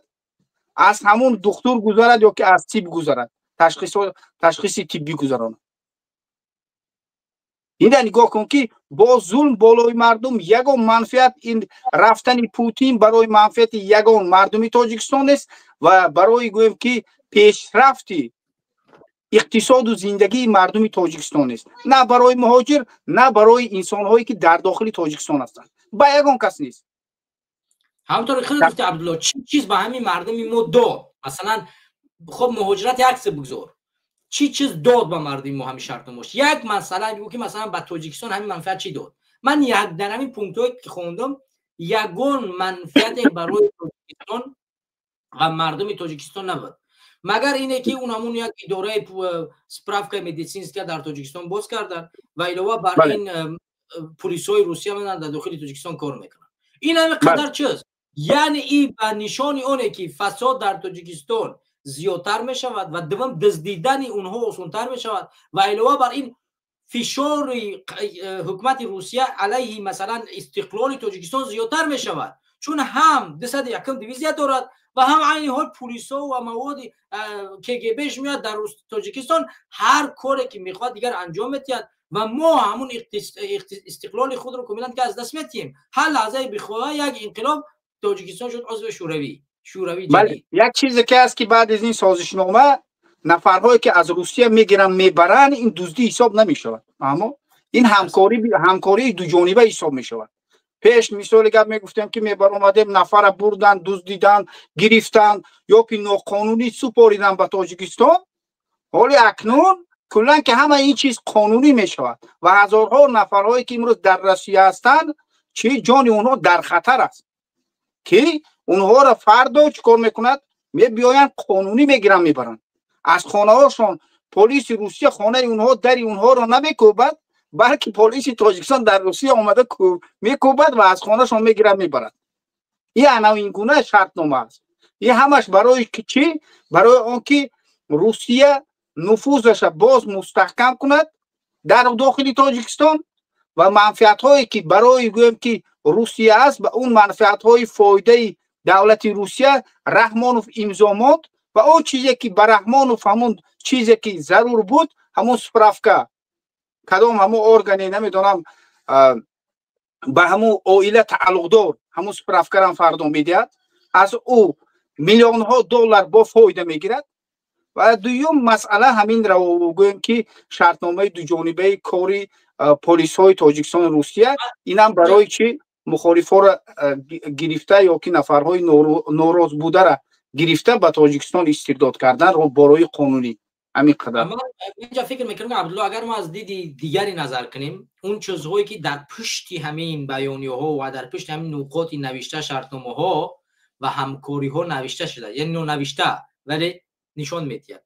با همین سفر پوتین دیدیم که با رستم امامعلی سلام علیک کرد و دیدار کرد در تاجیکستان و این خودش از چی گواه میدهد؟ یعنی تمام مسئله هایی که امروز برای پوتین زیر سوال است در تاجیکستان، رفتن تاجیکستان زیر چین و یا که دیگر کشور هاست و روسیه باید مطمئن شود که همین از دیدگاه گلوبالی یعنی جهانی همون خریطه که در سال 1918 و 20 کشیده شد همون باید باقی بماند و نه زیر ایران و زیر چین و زیر امریکا تاجیکستان نرود.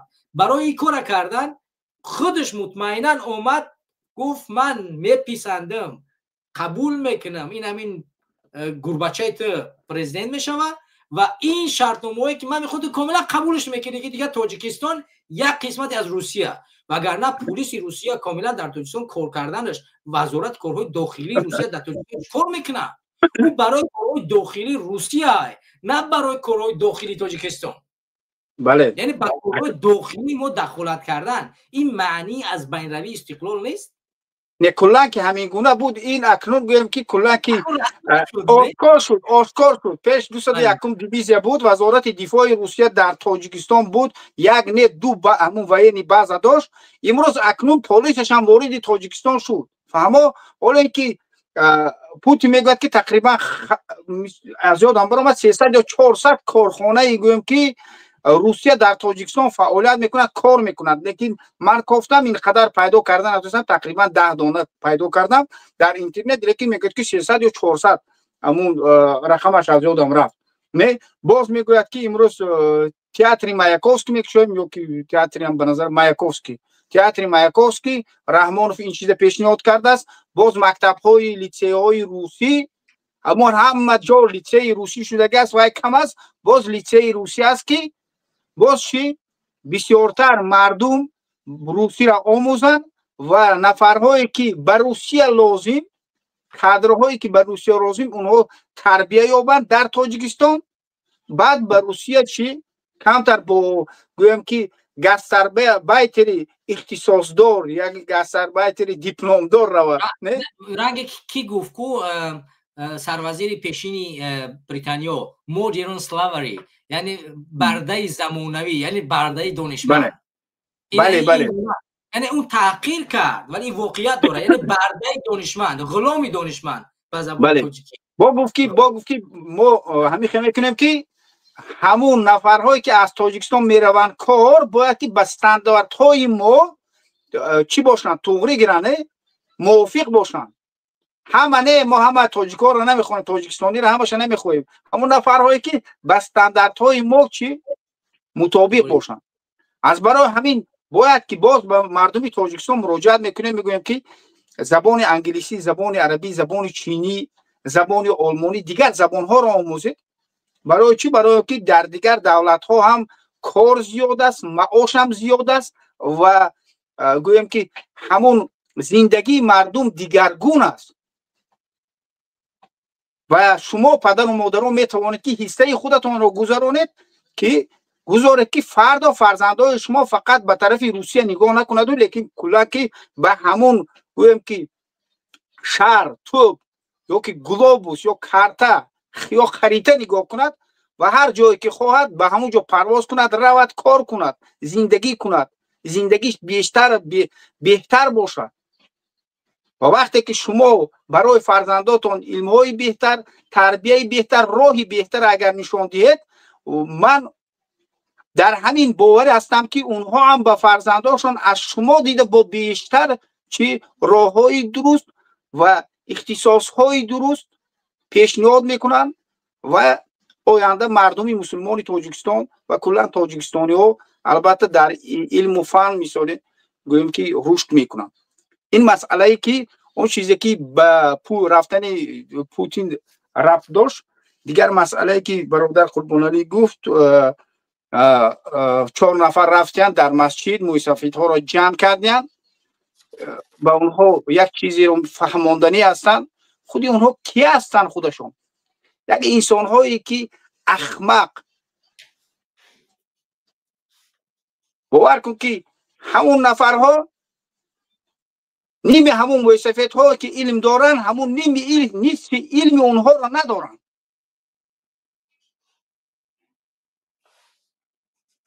حالا اینکه اونها موسفیدها در همون مسجد نشستن، اونها راست ایستادگی هستن، گویا که خواجه ها با غلام ها صحبت میکنن. حتی که گویم که در همون مجلس چگونه رفتار کردن نمیدوند. فهمیدی؟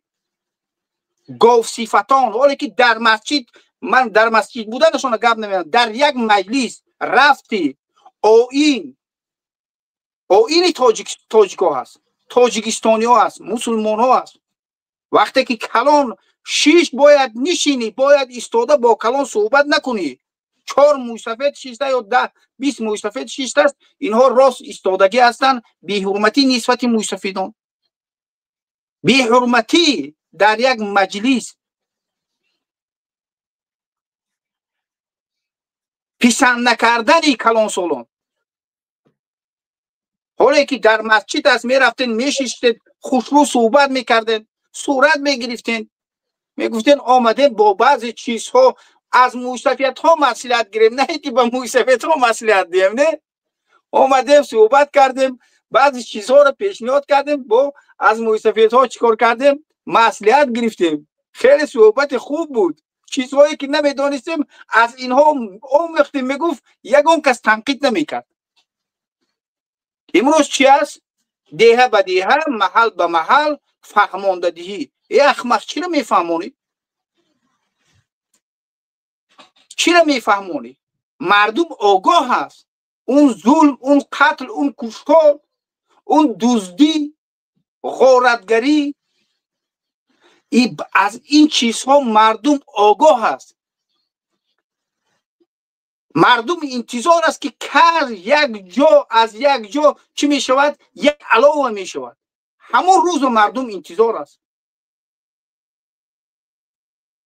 هزارها فرزند این ملت بردن، چیکار کردن؟ زندان کردن. با این ملت نام اکستریمیست دادن، با این ملت نام تروریست دادن. فرقی نمیکند تاجیکستانی کلا که نامش اکستریمیست است، تروریست است. ای فرق در بیرون از کشور یگان کس نگاه نمیکند که تو از کدام ملت هستی. تاجیکستانی هستی، تمام.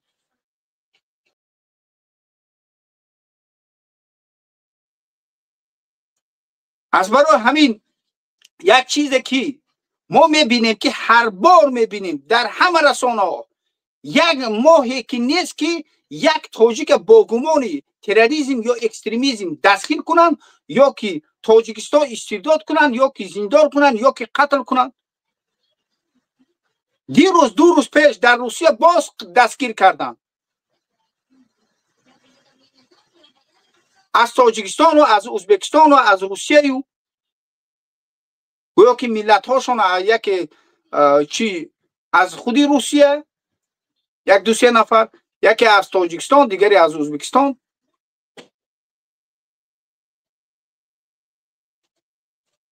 باز میبینی که نفرهایی که در تاجیکستان بالای اونها ظلم میشود، بالای مردم عادی ظلم میشود، تاجیکستان را ترک میکنن، میروند به دیگر کشور آسوده زندگی میکنن. اونها را با چی؟ 307 401 همین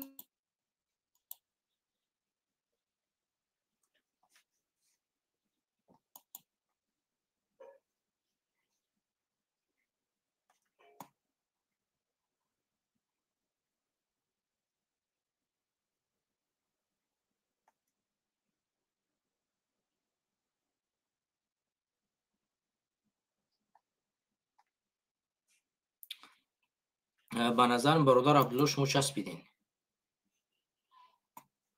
برادر، صدای برادر عبدالله هست؟ حالا هست؟ بله بله حالا هست. بله الان که اینترنت من تمام شد، باز دیگر چی کردم که نفره که دیروز از همین فرانسه استرداد کردن، اگر که خوانده باشید در رسانه ها پخش شد همین خبر. نفره که از محله دروازی گویم شهر دوشنبه، خودش کی از غلامی، بچه جوانی از غلامی، 25 سال عمر داشت، 25 ساله است. تاجیکستان با چی؟ ماده 307 و 401 تندگرایی زر خریدی. جوان 25 ساله است. سال 2022 از روسیه با طریق بلاروس به اروپا اومده بود است. 3 سال پیش 23 ساله، 3 سال پیش و 20 ساله بود. 18 ساله از تاجیکستان آمده باشد، 2 سال در روسیه زندگی کرده باشد، بعدین در اروپا 3 سال دیگر، همگی 5 سال در بیرون از تاجیکستان بود. چگونه وی به زرخریدی متهم شد؟ در اساس چی؟ کی رو به جنگ دعوت کرده است؟ به کجا دعوت کرده است؟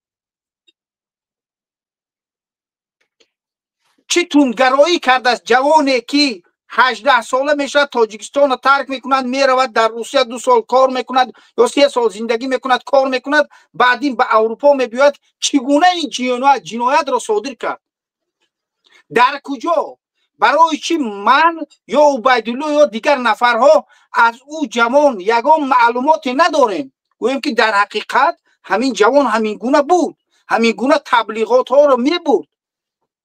یا دیگر نفرهایی که امروز مخالف هستند یا که نفرهایی که چهره های شناخته همین مردم تاجیکستانی هستند، ملا هست، طالب علم است، دانشمند است، روزنامه‌نگار است، فعال مدنی است، یگان کس گویم که این جوان من چند نفر پرسیدم که میشناختید؟ نمیشناسم. هیچ کس نمیشناسد، لیکن این چی است؟ تونگرا است و زرخرید است. 401 یک ماده از 12 تا 20 سال است. میفهمی؟ همین جوانه میبرن فردا 15 سال حکمش میکنن، حالی که حیاتش نو آغاز شده است. 23 سال عمر دارد. کجا میبرید این قدر شما زندان میکنید؟ همین قدر بس نبود؟ همون در داخل تاجیکستان هزارها جوانها را بردن زندان کردید. این بس نبود؟ باز شما از بیرون تاجیکستان برده به تاجیکستان زندان میکنید.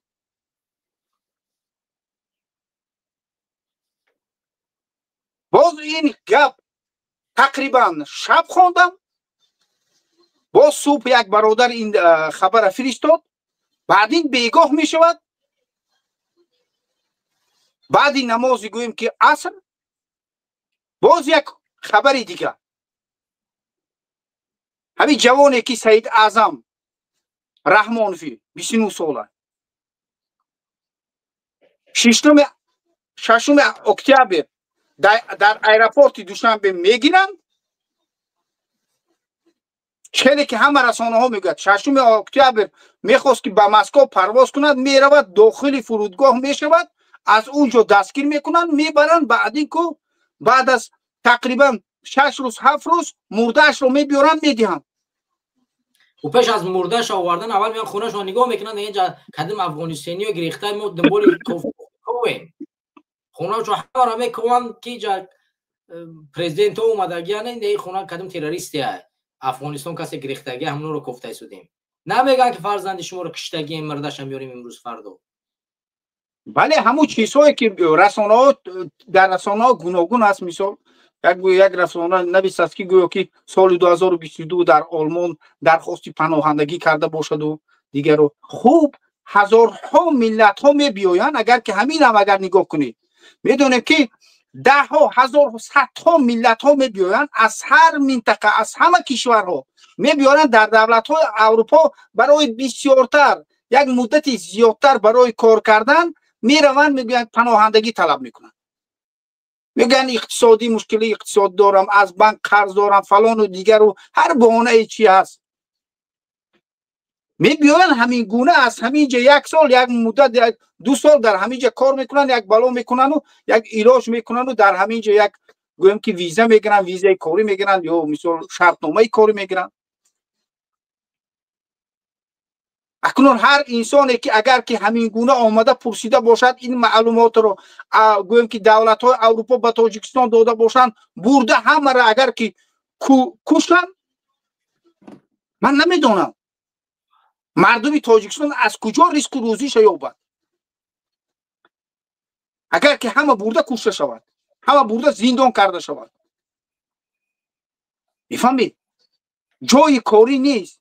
یک جوانی که 29 سال داشت میخواست که از تاجیکستان بیرون رود، بیرون از تاجیکستان زندگی میکرد است، حتی که سفارت آلمان همون کاغذهایی که حجتهایی که برای گویم که پیوست شدن با عائله‌اش همه این حجتها را سپاریده بود است، انتظار همون حجت بود است.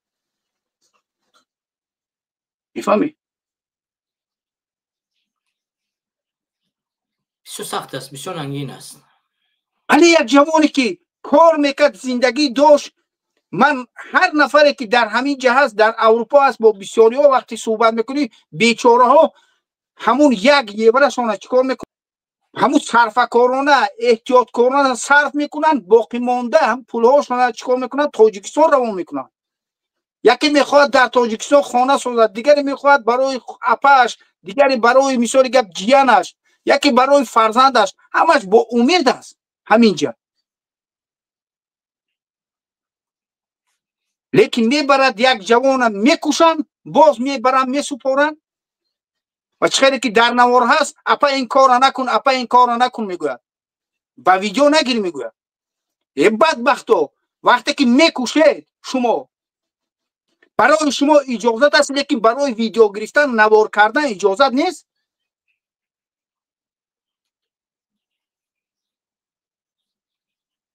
باور کن عجیب است.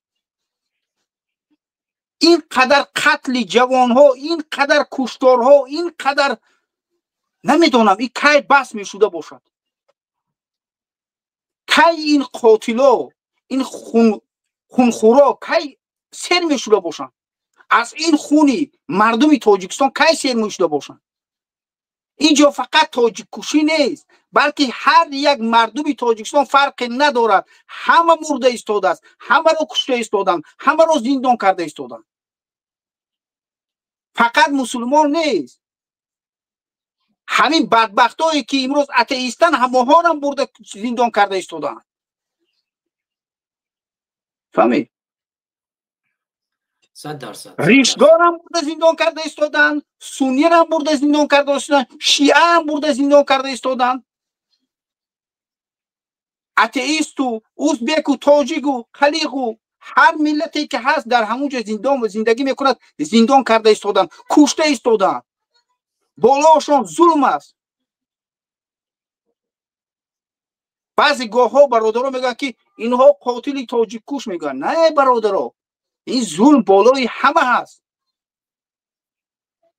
لیکن بدترین انسان ها، بدترین فرزندان همه ملت ها امروز در همین مقامات ها کار میکنن، بالای مردم ظلم میکنن. من همه کارگران مقامات ها را نمیگویم، اکثریت همین قاتلان آدمکشا و ظالمان آنها را میگویم که هر کسی در شوخهای نظامی کار میکند، هر کسیش، بله شوخهای سعودی، شوخهای نظامی، شوخهای بله مقامات بله حکومتی، همش در قتل در چه شامل دیگر. بله بله همون همون نفرها البته که چی است، بدترین فرزندهای این ملت هستند که آمدن برای پول و مال، برای شکمی گرسنه فرزنداشون، برای همون چشم گرسنه زنهاشون، برای مادران و پدران گرسنه‌شون آمده چیکار میکنن؟ فرزند یک بیچاره را میکشن، مال یک بیچاره را میزنن میگیرن، بالای یک بیچاره ظلم میکنن، تهمت میکنن. اینقدر زندان، اینقدر کشتار، اینقدر عذاب. باور کن امروز مردم تاجیک نمیداند که کجا رود. در آسیای مرکزی امروز یگانه دولتی که اینقدر ظلم است، اینقدر ظالمی است، ظالم در بالای حکومت است، همین تاجیکستان است. باور کن من بعضی انسان ها را شنیدم در اروپا بودن، در روسیه بودن، در ازبکستان و از دیگر همسایه کشورها رفتن، چی افغانستان رفتن، در اونجا تجارت کشیدن. میفهمی؟ بیزنس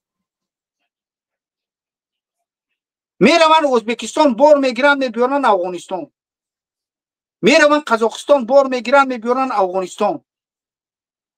میفهمی؟ نفرهایی که در روسیه و در اروپا کار کردن اونجاها راه بیزنس آغاز شد، روابط ازبکستان قزاقستان خوب شد، بیا که رویم اونجا کار براه مونیم. میفهمی؟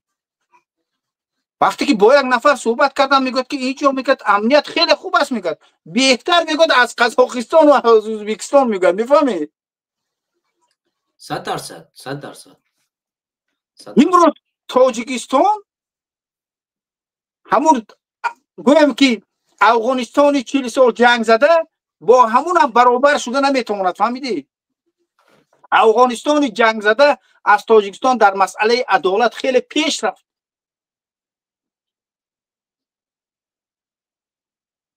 لیکن ما کجا میرویم؟ از قفای پوتین، راضی کردن پوتین، راضی کردن سی جین پین، چینی ها از ما راضی باشند، روس ها از ما راضی باشند. برای همین باید چیکار کنیم؟ حجاب من کنیم، ریش من کنیم، ریشدار را قتل کنیم، دین من کنیم، ملا را زیناکار براریم، مسجد ها را چپه کنیم. همین است. الله شما را خار کند.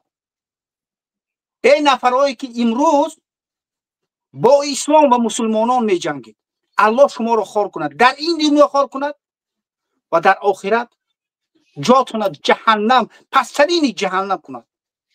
و الله را دعا میکنم که الله سبحانه و تعالی با دستان ما شما را خار کند در این دنیا. آمین. و هر نفرهایی که امروز از برای دینشان، از برای ریششان، از برای سطرشان، بالاشان ظلم میکنید، باور کنید که خیلی در وقت نزدیک پشیمان خواهد شد. این مال، این دنیا همش باقی ماند، از من و از تو هم باقی میموند، از همون نفرهایی که وظیفه دارند باقی میموند.